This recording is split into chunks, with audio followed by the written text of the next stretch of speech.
So thank you so much for joining me today. This is Erica Sandoval, and she's joined us today for Phenomenal Women Making History, right? And Erica is a phenomenal mental health practitioner and more. So I'd like to introduce you to her. She is a CEO and founder of both Latinx and Social Work Inc. And she's a licensed clinical social worker with her SIFI. And she's also the CEO and founder of Sandoval Psychotherapy Consulting, also known as the Sandoval CoLab. Thank you so much for joining us today, Erica. Thank you so much for having me here. Look forward to talking with you. Thank you so much, Amita. You're doing pretty incredible things yourself. You're pretty Thank phenomenal. you. Thank you. I appreciate that. You're So, welcome. Erica, can you tell me a bit about your professional titles and some of what you do? Sure, absolutely. So I've been in the social work field for over a decade. And prior to that, I worked in marketing and communications in nonprofit settings, in Mm-hmm. hospitality. So many things about the incredible work that I have done before came together in the midst of the pandemic. Yeah. It really did. So this is when I really decided to put that hat on and own that CEO and founder title and Mm-hmm. really become an entrepreneur. I was shaking in my boots, by the way. So Yeah. but it's been amazing. Now I oversee a team of social workers through Sandoval Psychotherapy Consulting, known as Sandoval CoLab. And our work focuses on diversity, equity, and inclusion work for organizations, universities, healthcare facilities, corporations, medical professionals, and beyond. We work with a lot of individuals and a lot of groups because I know firsthand how hard it is to be happy when you are at work. If it's not really aligning with your purpose, or if you're feeling like this is not something that feels good for you anymore. And Amita, you know that there has been the talk of the great resignation, and there's so many Yeah. incredible professionals that decided to leave their organizations or workplace because one, they may not feel valued, two, they may have felt they have been harmed professionally, and three, their mental health has been at stake for so long. And they said, you know what, this is not something I want to do anymore. So I'm leaving and I'm looking for something that's going to fill my need, my spiritual, my Yeah. emotional, all of these incredible things that we have often not really focused on. And so, Right. yeah, so the work is really supporting organizations and individuals in finding their purpose and their happiness, and really ensuring that organizations are helping their team members not just survive, but thrive in the workplace. Absolutely. Absolutely. That's wonderful. And I completely hear you, and I'm totally there with you, right? I feel like before the pandemic started, so many of us have been on autopilot, especially as, community members of color, right? Like Exactly. having been taught so much about like go, go, go, achieve, achieve, achieve, do what you can do what you have to do. And we've even had, even us, we've even had the ability to stop and breathe for a moment and really refocus and shift priorities. So I think I completely hear you. And I think it's terrific that you're doing that. It's Thank such needed work you. you're doing for organizations and people. Yes, thank So, you. And yeah. I think the reason why I also decided to name it Sandoval Collab is because it's a collaboration between incredible Hmm. leaders in social work. I noticed that predominantly we have been working in silos, and Yeah. we have been almost feeling like we are in competition with each other. And I really wanted to make sure we look at things in a different way. There's so much work to do. So why not collaborate to support the individual needs of each organization or corporate company? And so the thought came after the first collaboration was between the first authors that came in to bring this Latinx and social work book together. So we all collaborated and we shared our personal narratives to get published as a collective. And this book has hit so many hands. It went number one the first hour it was released. And Amazing, yes, amazing. you. And we have these incredible leaders in social work sharing their personal narratives and really being vulnerable because we really wanted to be able to connect with others and each other. And the more we talked about what we experienced, the more healing, Hmm. the more healing it became for not just us, but for the community. So it's really like Yeah. community healing. So now these are my incredible collaborators, and I just Mhm. love collaborating with this team and really excited about future collaborations. That's absolutely terrific. So, Erica, let me ask you, and I mean, I'm going to ask this in two ways, right? In the general sense, like what motivated you to start in this field, right? But also want to know more about what was the motivation behind the book, Latinx and Social Work. Like, what was some of that motivation? So, wherever you want to start. No, absolutely. So what motivated me to start in this field, that's intense. That's like a very deep conversation, but I'll give you a sneak Mhm. peek because it's Give me actually the YouTube version. I'll give you the quick version. Um, Okay. I realized that because I myself am an immigrant who came to this country when I was 4 with my parents, my mom Mhm. and my grandmother, and we navigated systems in a very, very like insecure way. There was so Mm. much trauma that we were Yeah. not able to impact because we didn't have social workers or clinical therapists to work with us. So the need is now magnified. It's always Mhm. been there, but now we are magnifying the need of our Latinx communities. And there's not enough social workers that are doing this work that speak Spanish, that are bicultural, and are Yes. practicing with cultural humility. And so I wanted to make sure that we Mhm. provide a guide for anyone that is considering to become a social worker or anyone that is in social work school and is thinking, this is way too hard. I'm thinking about dropping out. We're like, no, listen, we know it's hard. We're here with you and we want you to keep going because we need you. Our community needs you. And how can we Yeah. support you? So partial proceeds of this book is going towards Latino Social Work Coalition Scholarship Mhm. Inc. So we're donating to the fund. So these incredible social work students can have scholarships to support their education when they're feeling it's really hard. And at the Yeah. same time, we're really talking about things that we haven't talked about out loud. We may have talked about it maybe in a one-on-one with a person that might feel like I've also shared that experience, but there's a lot of systemic oppression in workplaces Mhm. and in the career. And Mhm. we face it, we know our clients face it. And so we decided to tell our story through our own personal lens and narrative in order for things to be looked at differently. We want to call people in to really note the Wonderful. experiences and Mhm. making sure that they are becoming more aware of how they may show up. It could be guidance counselors or a supervisor or even a group or a team.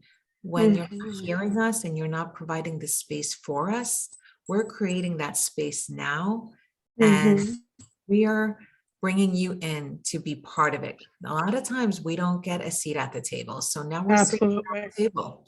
So Wonderful, wonderful, Erica. I really, I've seen it in in my career firsthand throughout my career, the Latinx voice not being invited to the table or not being included in important decisions and important narratives. So I really love what you're doing, and I think it's so, so, so important. I think it's just absolutely terrific. So I feel like you've already kind of answered this. My next question is, what's important to you about the work that you do? There's so much that's important, but if you were to try to give me you know, a specific response about that. I really love the emerging leaders and our students that are in the field right now. And I think that it's really important because students don't have to share their narratives from their own lives in the classroom if this book Mhm. is being utilized to support the drop classes of the social work schools.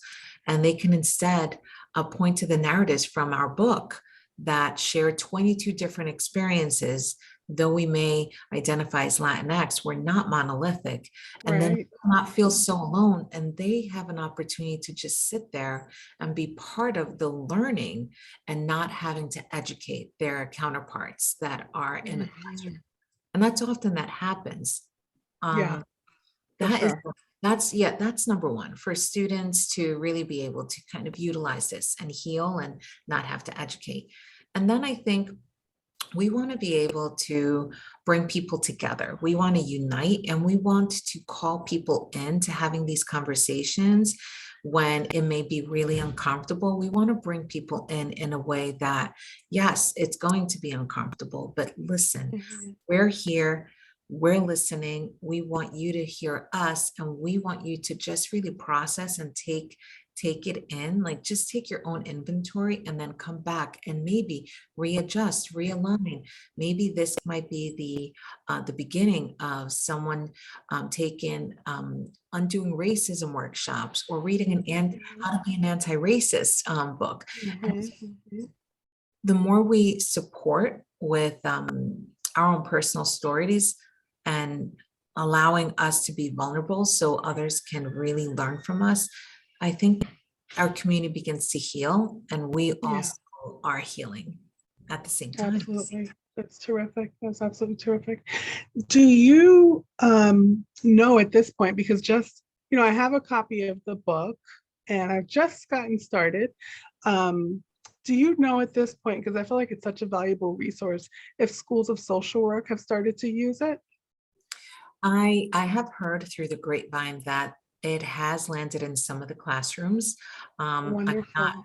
yes, and through some of the professors, they've shared that it has been an incredible opportunity to really dive deeper into dialogue. And I Mhm. really look forward to hearing more about how we can continue to support those efforts and also continue to maybe provide a study guide in the future for our book. And also, Yeah. a little sneak peek, we are also releasing a volume 2, which is coming up in October 2022. Absolutely terrific. So, and just hearing that, right? Like your work helps other people in so many different ways, right? Like all of what you're doing is just huge and monumental. Is there anything that stands out to you about how your work helps others? I think what really stands out is that we are reaching a broader audience. I think that predominantly we are also challenging the norm. um, it's not the norm to do this as a collective. It's not the norm Mhm. to share our personal narratives. It's not the norm for us to let people in and see our true lives. As we know, sometimes we have to really kind of maintain this really boundaried way within the social work Yeah. space and mental health. But there's nothing wrong with sharing our narrative that's going to support and our clients or support our community. Mhm. So I, Absolutely. I think this is something that has been transformative, to be quite honest. And Mhm. I'd love to see, maybe potential research in the future to see how it really impacted the individuals that were a Yeah. part of it and the individuals that read it. Terrific. Absolutely terrific. And I feel like it is absolutely impactful and changing because we are taught that, right? We're taught about boundary upon boundary upon boundary upon boundary, right? And I feel like you're definitely, turning some of that upside down on its head. And of course, I'm sure that, it's you're doing everything that you need to do um, in every way possible, but sharing who you are is also an important piece of this work. And I think that that's real for all of your collaborators and for all of us as just individuals as well as professionals. So Now, Erica, I don't know how you're going to answer this question, but how have you made a difference if you had to choose one story about your impact? And I know you have many, but if you had to narrow it down, and of course, being mindful of client confidentiality or the groups or individuals you might want to talk about confidentiality, what do you want to share and feel comfortable sharing about how you've made a difference for an individual, a community, a family, a program, or an organization, or a Mm, group of people? that's so it's so hard to answer, but I guess I can start on I can do it through a macro, micro, meso lens. So I see Mhm, myself as a macro social worker with clinical skills. So mhm, that is one identity I really truly embody. So I feel like the way I made a difference is that I'm no longer isolating myself to one box. I'm no longer limiting my beliefs of how I show up. And because of this, we're creating something that is macro, like a book, and we are organizing and we're beginning a movement and we are beginning to share, and people are responding because there's never been anything like this. And no one has ever told us that we were able to do this. No one said, hey, this is something you can do together. You can collaborate. You can reach more people by by bringing your leadership qualities and your skills together. Many times we have been told that we're in competition with each other. So now we're mhm, amplifying each other and each other's businesses and each other's skills. So the difference on the macro level is we're now a collective.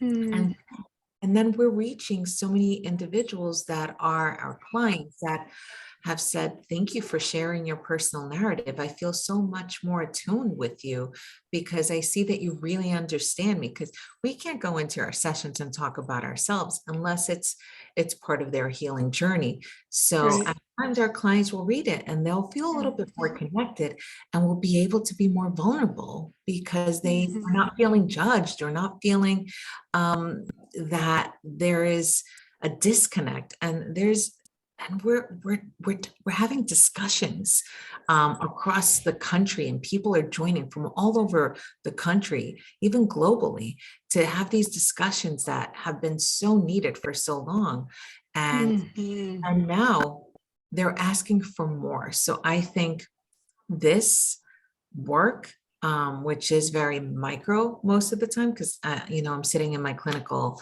therapist office in the couch that usually my clients sit, but thinking about, I see clients on one-on-one basis, but I reach many through a collaboration of mhm. individuals. And it's not just one-on-one anymore. It is more of a community care support. Yeah, And terrific. I think that's the proudest thing that we are doing together. All the Latinx and social work contributing authors. Terrific. That's absolutely terrific. And you also have a podcast, right? Yes, this podcast is really dope. I'm not gonna lie, because Mhm. you actually hear the voice of each author. So Wonderful. yes, we released a podcast in February, and we've had some incredible contributing authors. All of them have amazing gems that they drop. And Mm, our podcast this month in May will be released for Mental Health Awareness Month. And we have three incredible contributing authors. We have Dr. Cindy Bautista Thomas, who is mm, sharing her wisdom. We have Amelia Ortega. They are also just shouting out so many incredible gems. And Paula McMillan Perez, who really was able to really tap into that mental health space and support the community through the work that we're doing. And so these podcasts are going to be pretty transformative, and I cannot wait for it to be shared across the country and beyond. yeah, that is terrific, Erica. So, Erica, what's next for you on the horizon? So we are looking for to expand our reach, and Latinx and Social Work Volume 2 is coming out in October Mhm. 2022. But it's going to be something really special because as we're dropping the English version, we're also going to be dropping it in Spanish simultaneously. Love it. And that's going to be incredible because what we notice is that many times our parents or our families or people that may not really be able to really grasp the everything we're sharing Yeah, in English, they're able to really process it better in Spanish. So we wanted to make sure that we provide a larger reach, and we hope that it really hits many homes. that's absolutely terrific. Well, thank you so much, Erica. This has been amazing. I love everything that you are doing, and I cannot wait to hear more and stay, in touch with you and keep on top of this. Thank you so much. And I'll also share your link so that if people want to reach out to you or get in touch with you or learn more, they're able to do that. And thank you so much again for your time today. I appreciate you. Thank you so much, Amita. Thank you so much for inviting me. My pleasure. Have a great rest of your day. Thank you. Bye. Bye-bye.